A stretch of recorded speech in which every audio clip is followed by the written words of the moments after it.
Kitang-kita sa video na ito ang mga sariwapang pasa. Bugbog at namamagang binti ng 7 taong gulang na batang lalaki na si Kevin. Hindi niya tunay na pangalan. Narito po ang ilan sa mga larawang isinumite bilang ebidensya sa piskal. Makikita ho rito ang mga bahagi ng katawan ng bata na talaga namang napuruhan ng pamamalo ng akusado o yung inirereklamo. Nagkulay talong ho yung kanyang kita at binti kung makikita nyo sa kuha na ito. Ang kanyang braso mula ho roon sa baba ng siko papunta sa kanyang kamay. Makikita ho na puno ng basa. Sa kanyang likuran, sa bandang puwitan, ganito po ang itsura ng mapuruhan ng pamamalo. Ang bahaging iyon ng kanyang katawan. Nagkulay talong at namuupo ang dugo. Pati po ang likuran ng bata, makikitang hindi rin ho nakaligtas sa pamamalo ng akusado. Kwento ng tunay na ama ng biktima na itatago namin sa pangalang Randy. April 29, 2024 na mangyari ang insidente ng pananakit ng stepfather nito sa kanyang anak. Ang rason ng pananakit: ayaw daw kasing matulog sa hapon ni Kevin noong araw na iyon. Grabe naman yan! Pinapatulog daw po siya. Ay ayaw matulog. Ang mababaw na dahilan. Kaya sinaktan niya yung bata. April 30, 2024 nang malaman ni Randy ang nangyari sa kanyang anak. Tinawagan ako ng anak ko, yung babae, yung ate niya. Ang sabi sa akin, nasa emergency hospital sila. Yung anak ko, binugbog daw ng amay niya. Kaya nagpunta ako doon ko lang nalaman. Ang kwento pa kay Randy, hindi daw ito ang unang pananakit sa kanyang anak dahil tuwing nagsusugal daw ang stepdad ni Kevin ay kinukulong daw nito ang bata sa banyo.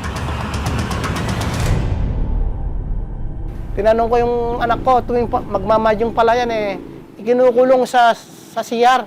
Hanggat hindi matapos magsugal, hindi lalabas ang bata sa CR.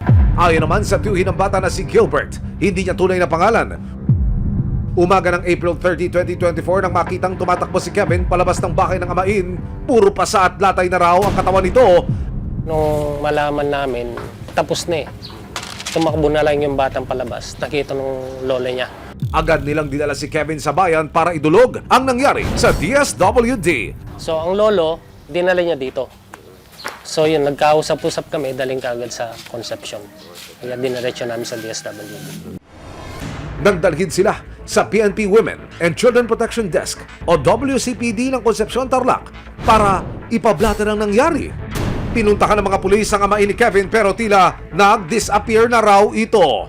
Pagkakuha ng informasyon, pumunta kaagad yung ating investigador at saka WCPD para maimbestigahan yung kaso. Pero nung time na yon, yung suspect ay wala na po doon sa kwan dahil sabi nila tumakas daw. Nung time na naganap yung krimen. Nakapareham ng resibo si Kevin at sa gabay na rin ng kanyang ama, kinumusta namin siya 1 linggo matapos ang insidente ng pananakit ng kanyang amain.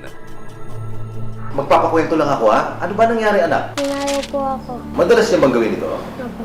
Kapag tanghali po, Bakit kanya pinapalo? di po ako natulog. Anong ginagamit niya anak? Kamay lang o may ginagamit siya iba? May ginagamit po sa iba. Kahoy po, 2x2. Saan kanya pinapalo? Hapit po pati sa paa, pati po sa kamay. Pati po sa mukha po. Sabi ko po, itigil muna po, ibigyan muna po ako. Kahit ayaw-ayaw po, pinapayo ako.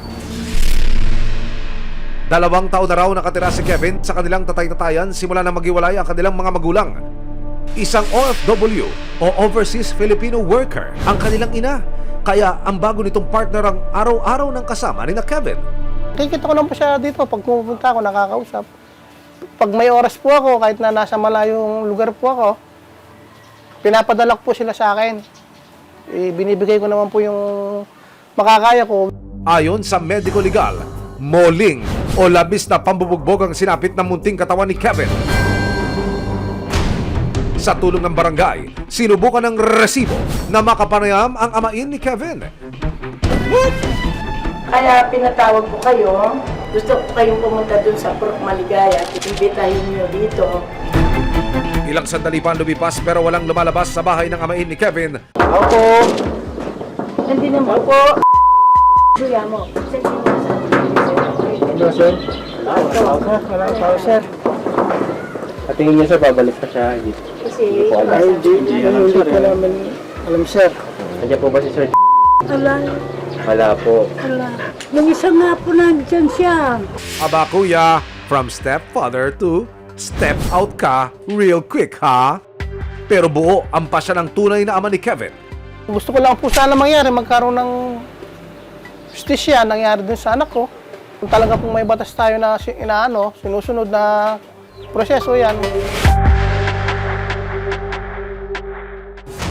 May 6, 2024, sinamakan ng resibo si Randy sa Municipal Police Station ng Concepcion, Tarlac. Buo na ang kanyang desisyon na sampakan ng kaso ang bagong partner ng dati niyang asawa. Sinampahan niya ito ng kasong paglabag sa Section 10 ng Republic Act 7610 o Act Providing for Stronger Deterrence and Special Protection Against Child Abuse.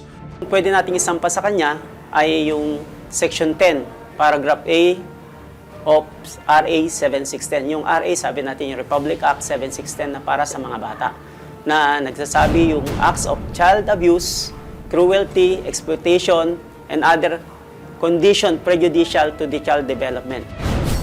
Babalik po ako sa police station para po makakuha ng regular filing po sa kaso ng bata.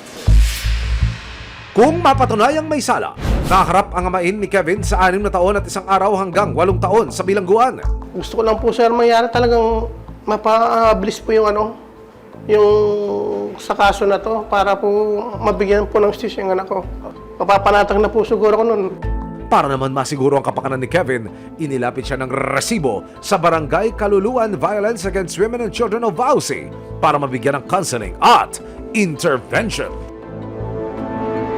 Di po biro yung mga dinadanas. So, asahan nyo po bilang barangay official, Vauci officer, kaantabay po ng mga kasama ko at si Kapitana. Magkikipag-coordinate through PNP or MSWD para sa ganung proseso. Sa ngayon, sa tahanan muna ng kanyang tunay na ama, maninirahan si Kevin. Sa anak ko na nakadanas po ng ganyan sa amay niya dahil wala po ako sa tabi niya. Humingi po ako ng patawad sa kanya sa nangyari. Mas may maganda pa po sana kinabukasan para sa kanya. Ayon sa barangay, mukhang nasa mabuting lagay na si Kevin ngayon at pagtutulungan nila ng mga pulis na masigurong wala nang mangyayaring masama sa bata.